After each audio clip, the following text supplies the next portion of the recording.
pagmamalasakit sa kalikasan, dapat nagsisimula yun sa bawat isa sa atin. Bago ay dapat na sa sarili nagsisimula. Kumusta, Verified? Ako si Maria Purple Dibiri at ito ang aking mini vlog. Isang panibagong trash transformation ang aking nilikha.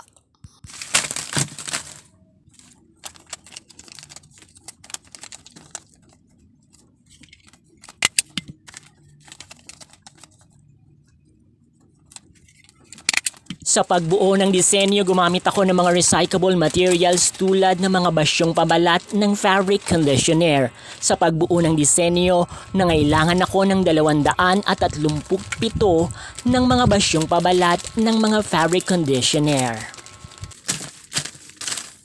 Gumamit din ako ng 236 na piraso ng mga basyong pabalat ng energy drinks upang bigyan ng lunti ang kulay ang disenyo.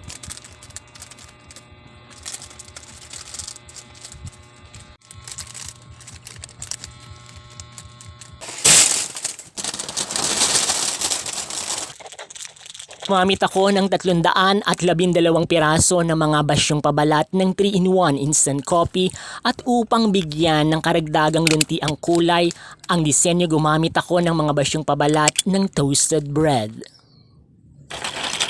Gumamit din ako ng 120 piraso ng mga plastic cups at mga repurpose beads upang magsilbing palamuti sa manggas na aking ginawa.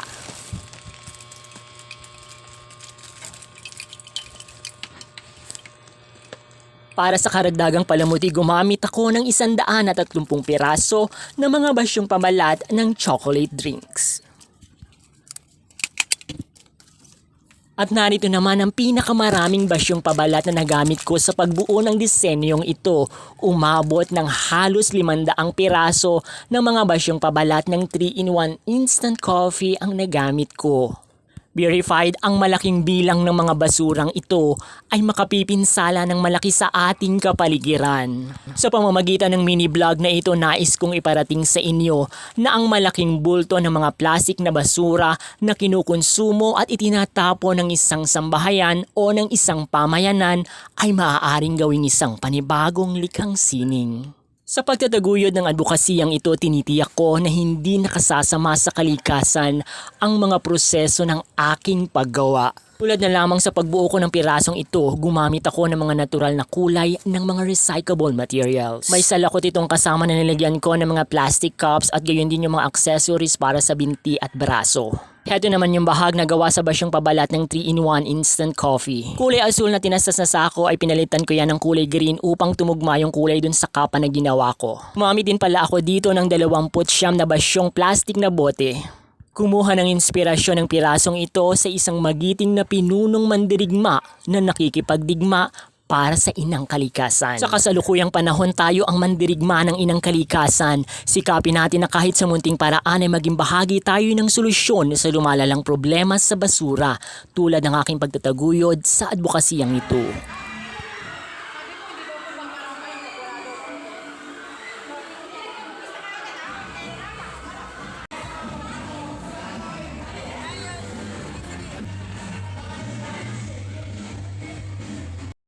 Verified, walang basurang itatapon kapag may malikhaing imahinasyon.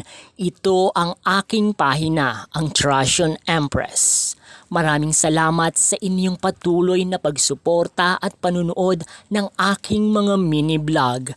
Thank you very much.